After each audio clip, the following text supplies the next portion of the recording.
ಬೆಂಗಳೂರು ವಾಹನ ಸವಾರದಾರರಿಗೆ 7 ದಿನ ಟೈಮ್ ಕೊಟ್ಟಿದ್ದಾರೆ ರಾಜ್ಯ ಸರ್ಕಾರದಿಂದ. ಇಲ್ಲ ಅಂದ್ರೆ ನಿಮ್ಮ ಒಂದು ವಾಹನ ಇರ್ತಾವಲ್ಲ, ಸರ್ಕಾರ ಗುಜರಿಗೆ ಹಾಕತ್ತೆ, ಅಂದ್ರೆ ಹರಾಜ್ ಹಾಕ್ತಾರೆ. ಯಾಕೆ ಈ ರೀತಿಯಾಗಿ ಮಾಡ್ತಿದ್ದಾರೆ, ಯಾವೊಂದು ಕಾರಣಕ್ಕಾಗಿ ಹರಾಜ್ ಆಗತ್ತೆ, ಮತ್ತೆ 7 ದಿನ ಎತ್ತರ ಸಲುವಾಗಿ ಕೊಟ್ಟಿದ್ದಾರೆ. ಆ ಒಂದು 7 ದಿನದೊಳಗಾಗಿ ಏನ್ ಕೆಲಸ ಮಾಡ್ಬೇಕು ಅದ್ರ ಬಗ್ಗೆ ಚರ್ಚೆ ಮಾಡೋಣ. ಅದೇ ರೀತಿಯಾಗಿ ಬ್ಯಾಸ್ಕಾಂ ಸಂಸ್ಥೆಯಿಂದ, ಅಂದ್ರೆ ವಿದ್ಯುತ್ ಬ್ಯಾಸ್ಕಾಂ ಸಂಸ್ಥೆಯಿಂದ ಈ ಒಂದು ತಿಂಗಳಿನಲ್ಲಿ ಮೀಟರ್ ರೀಡಿಂಗ್ ಇರೋದಿಲ್ಲ. ಪ್ರತಿ ತಿಂಗಳು ಬಿಲ್ ಕಲೆಕ್ಟರ್ ಬಂದು ನಿಮ್ಮ ಒಂದು ಬಿಲ್ ಎಷ್ಟಾಗಿದೆ ಅದಕ್ಕೆ ತಕ್ಕಂತೆ ಒಂದು ಪಾವತಿಯನ್ನ ಕೊಡ್ತಾ ಇದ್ರು. ಆ ಪಾವತಿಯಲ್ಲಿ ಎಷ್ಟು ಬಿಲ್ ಇತ್ತು ನೀವು ಪಾವತಿ ಮಾಡ್ತಾ ಇದ್ರಿ. ಆದ್ರೆ ಈ ತಿಂಗಳಲ್ಲಿ ಬದಲಾವಣೆ ಮಾಡಿದ್ದಾರೆ. ಇಮೇಲ್ ಮೂಲಕ ಮತ್ತು ಮೆಸೇಜ್ ಮೂಲಕ ನಿಮಗೆ ಬಿಲ್ ಅನ್ನ ಕಳಿಸ್ಕೊಡ್ತಾರೆ. ಅದು ಕೂಡ ಅಂದಾಜಿನ ಮೇಲೆ ಹಿಂದಿರುವಂತ 3 ತಿಂಗಳ ಸರಾಸರಿಯನ್ನು ತೆಗೆದು ಈ ಒಂದು ತಿಂಗಳಲ್ಲಿ ಬಿಲ್ ಅನ್ನ ಪಾವತಿ ಮಾಡ್ತಾರೆ. ಮತ್ತೆ ಜಾಸ್ತಿ ಬಂದ್ರೆ ಏನ್ ಮಾಡೋದು, ಕಡಿಮೆ ಬಂದ್ರೆ ಏನ್ ಮಾಡೋದು, ಈ ತಿಂಗಳಲ್ಲಿ ಯಾಕೆ ಬರಲ್ಲ, ಕಾರಣ ಏನು, ಎಲ್ಲ ಮಾಹಿತಿನ ಚರ್ಚೆ ಮಾಡೋಣ. ಆದಷ್ಟು ನಿಮ್ಮ ಒಂದು ಫ್ರೆಂಡ್ಸ್ ಗಳಿಗೆ ಈ ಒಂದು ವಿಡಿಯೋ ಶೇರ್ ಮಾಡಿ. ಯಾರ್ಯಾರು ವಾಹನ ಇದೆಯಲ್ಲ ಅಂತವ್ರಿಗೆ ಶೇರ್ ಮಾಡಿ. ಮತ್ತೆ ಯಾರ್ಯಾರ ಮನೆಯಲ್ಲಿ ಕರೆಂಟ್ ಇದೆಯಲ್ಲ, ಅಂದ್ರೆ ವಿದ್ಯುತ್ ಇದೆಯಲ್ಲ ಅಂತವ್ರಿಗೆ ಶೇರ್ ಮಾಡಿ. ಇದೆಲ್ಲರೂ ಕೂಡ ಅನುವಾಗತ್ತೆ. ಬನ್ನಿ ಒಂದೊಂದೇ ಚರ್ಚೆ ಮಾಡೋಣ.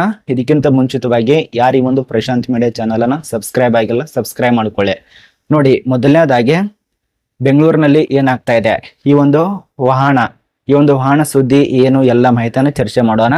ನೋಡಿ, ಯಾರ್ಯಾರು ಬೆಂಗಳೂರಿನಲ್ಲಿ ರಸ್ತೆ ಬದಿಯಲ್ಲಿ ವಾಹನಗಳನ್ನ ಬಿಟ್ಟಿರ್ತಿರಲ್ಲ, ಆ ಒಂದು ವಾಹನಗಳನ್ನ ಬಿಟ್ಟಂತ ವಾಹನಗಳಿಗೆ 7 ದಿನ ನಿಮ್ಗೆ ಟೈಮ್ ಕೊಟ್ಟಿರ್ತಾರೆ, ಅಂದ್ರೆ ಕೊಟ್ಟಿದ್ದಾರೆ. ಈಗ ಆ ಒಂದು 7 ದಿನದೊಳಗಾಗಿ ಏನ್ ಸರ್ಕಾರಿ ಜಾಗದಲ್ಲಿ ಅಥವಾ ಬೇರೆಯವ್ರ ಜಾಗದಲ್ಲಿ ಏನ್ ನೀವು ವಾಹನಗಳನ್ನ ನಿಲ್ಲಿಸಿದ್ರಲ್ಲ, ಗುಜರಿ ಹಾಕುವಂತ ವಾಹನಗಳು ಅಥವಾ ನಿಮ್ಮೊಂದು ಸ್ವಂತ ವಾಹನಗಳು, ಆ ಒಂದು ವಾಹನಗಳು ನಿಮ್ಮೊಂದು ಸ್ವಂತ ಜಾಗದಲ್ಲಿ ತಂದು ನಿಲ್ಲಿಸ್ಕೊಳ್ಳಿ ಅಂತ ಹೇಳಿ ಸರ್ಕಾರದಿಂದ 7 ದಿನದ ತನಕ ಟೈಮ್ ಕೊಟ್ಟಿದ್ದಾರೆ.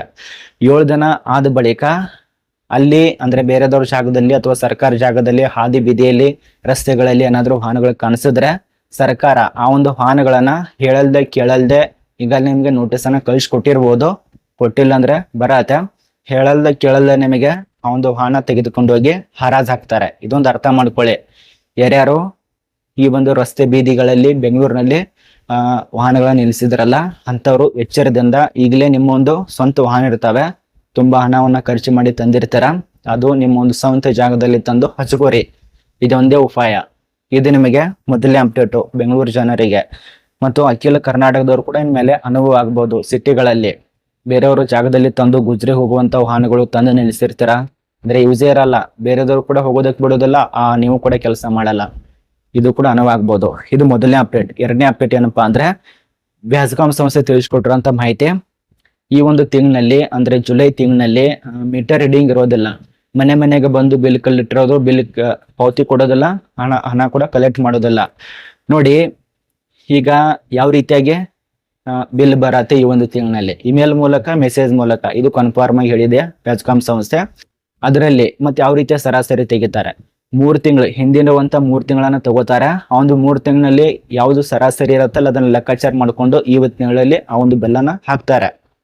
ಹಿಂದೆ ಎಷ್ಟು ವೋಲ್ಟೇಜ್ ಅನ್ನ ಬಳಕೆ ಮಾಡಿದ್ರಲ್ಲ ಆ ಒಂದು ಸರಾಸರಿ ತೆಗೆದದ ಈ ಒಂದು ತಿಂಗಳಲ್ಲಿ ಎಷ್ಟು ಬರುತ್ತಲ್ಲ ಆ ಒಂದು ತಿಂಗಳಲ್ಲಿ ಬಂದಂತ ಸರಾಸರಿನ ಈ ತಿಂಗಳಲ್ಲಿ ನಿಮಗೆ ಆ ಒಂದು ಬಿಲ್ ಅನ್ನ ಕನ್ಫರ್ಮ್ ಮಾಡಿ, ಆ ಒಂದು ಬಿಲ್ ಬಂದಿರುತ್ತಲ್ಲ ಆ ಒಂದು ರೆಸಿಟಿ ನಿಮಗೆ ಇಮೇಲ್ ಮೂಲಕವಾಗಿ ನಿಮಗೆ ಮೆಸೇಜ್ ಮೂಲಕ ಕಳಿಸ್ಕೊಡ್ತಾರೆ. ಇದು ಬ್ಯಾಸ್ಕಾಂ ಸಂಸ್ಥೆ ತಿಳಿಸ್ಕೊಟ್ಟಿದೆ. ಮತ್ತು ಸಾಕಷ್ಟು ಜನ ಪ್ರಶ್ನೆ ಬರ್ಬೋದು, ಸರ್ ನಮಗೆ ಜಾಸ್ತಿ ಬಂದಿದೆ, ಕೆಲವರಿಗೆ ಕಡಿಮೆ ಬಂದ್ರೆ ಓಕೆ, ಬಟ್ ಜಾಸ್ತಿ ಬಂದ್ರೆ ತೊಂದರೆ ಆಗ್ಬಹುದು. ಅದು ಮುಂದಿನ ತಿಂಗಳಲ್ಲಿ ಬರ್ತಾರಲ್ಲ ಕಲೆಕ್ಟ್ ಮಾಡುವಂತ ಬಿಲ್ ಕಲೆಕ್ಟರ್, ಅವಾಗ ಅವ್ರ ಹತ್ರ ಕಂಪ್ಲೀಟ್ ಮಾಡಿದ್ರೆ ಅದು ನೆಕ್ಸ್ಟ್ ದಿನಲ್ಲಿ ಕರೆಕ್ಟ್ ಆಗತ್ತೆ. ಇದು ಮೊದಲನೇ ಅಪ್ಡೇಟು. ಮತ್ತೆ ಇನ್ನೊಂದು ಹೇಳ್ಬೇಕು ನಿಮಗೆ, ಎರಡನೇ ಅಪ್ಡೇಟು. ಇನ್ನೊಂದು ಹೇಳ್ಬೇಕು, ಬಿಲ್ ಬರತ್ತಲ್ಲ, ಬರೋ ಸಮಯದಲ್ಲಿ ಈ ಒಂದು ತಿಂಗಳಲ್ಲಿ ಎಷ್ಟು ವೋಲ್ಟೇಜ್ ಅನ್ನ ಸುಟ್ಟಿದೆ ಅದು ನಿಮಗೆ ಗೊತ್ತಾಗಬೇಕಲ್ಲ, ಪ್ರೂಫ್. ಅದ ಕಾರಣ ಮೊಬೈಲ್ ನಲ್ಲಿ ಫೋಟೋನ ತೆಗೆದುಕೊಳ್ಳಿ ಅಥವಾ ವಿಡಿಯೋ ಮಾಡಿ ಇಟ್ಕೊಳ್ಳಿ, ಮುಂದಿನ ತಿಂಗಳವರೆಗೆ ತೋರ್ಸಕ್ ಬೇಕಾಗತ್ತೆ.